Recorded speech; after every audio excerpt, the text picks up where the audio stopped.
नमस्कार मित्रों, जय भीम, जय भारत, जय संविधान। मित्रों, मैं कर्मवीर आजाद ISJMT इंडिया 1 चैनल के माध्यम से प्रतिदिन बाबा साहब डॉक्टर अंबेडकर के जीवन पर आधारित एक कथा लेकर के आपके समक्ष आता हूं।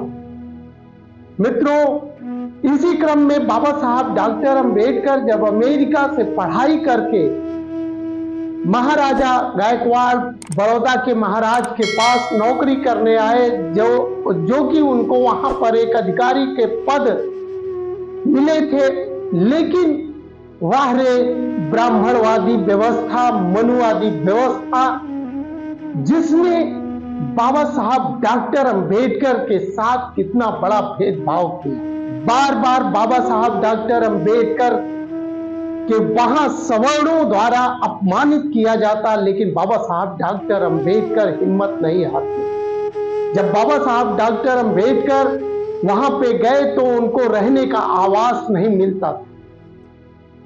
बाबा साहब डॉक्टर अंबेडकर जब आवास नहीं मिला और ना ही रियासत की तरफ से कोई व्यवस्था की गई थी कि बाबा साहब डॉक्टर अंबेडकर को एक रियासत की तरफ से आवास दिया गया।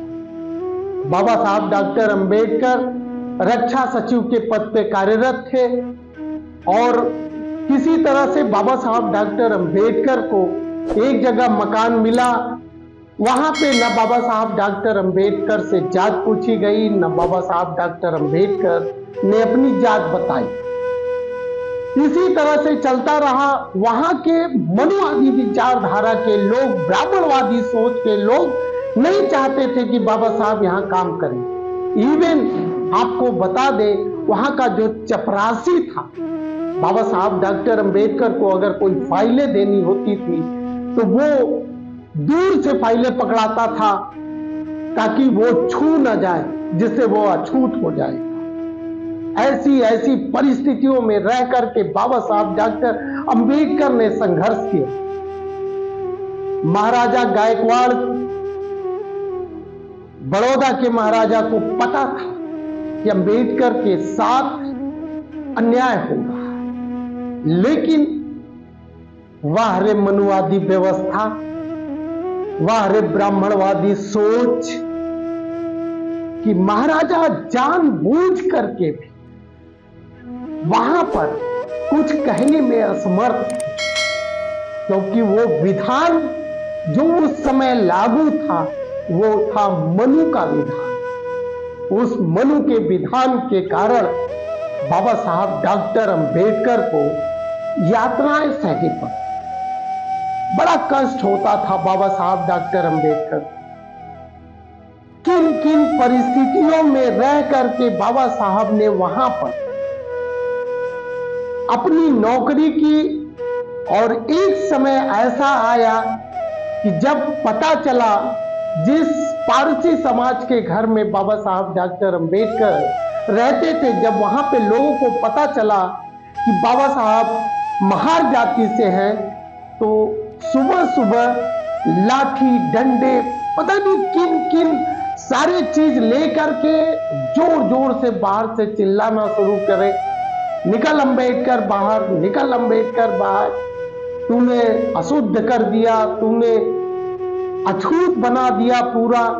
ये कहते हुए बाबा साहब डॉक्टर अंबेडकर को पीछे के दरवाजे से भागना पड़ा, नहीं तो उसी समय बाबा साहब डॉक्टर अंबेडकर का काम तमाम कर देते ये मनुवादी व्यवस्था के लिए। सोचिए, उस व्यक्ति ने इतना कुछ सहने के बाद भी जो तारा चमक रहा है आज की डेट में, बाबा साहब डॉक्टर अंबेडकर, बाबा साहब डॉक्टर अंबेडकर, सारी पार्टियां बाबा साहब डॉक्टर अंबेडकर की जय जयकार कर रही हैं। उस अवस्था में बाबा साहब ने क्या क्या यातनाएं, क्या क्या समस्याएं झेली हो। आकलन करिए बंधुओं, आकलन करिए, कैसे थे बाबा साहब डॉक्टर अंबेडकर। मित्रों, ये कहानी आपको कैसी लगती है? बाबा साहब के जीवन पर आधारित कुछ छुए कुछ अनछुए पहलुओं को प्रतिदिन ISJMT YouTube चैनल के माध्यम से आप लोगों के बीच परोसने का काम करता हूं। तो हाँ मित्रों, चलते चलते आपसे कह दूं, अगर चैनल को सब्सक्राइब नहीं किया तो प्लीज सब्सक्राइब कर दीजिए, और अगर वीडियो अच्छा लगे तो शेयर कर दीजिए और लाइक कर दीजिए। जय भीम, जय भारत, जय संविधान।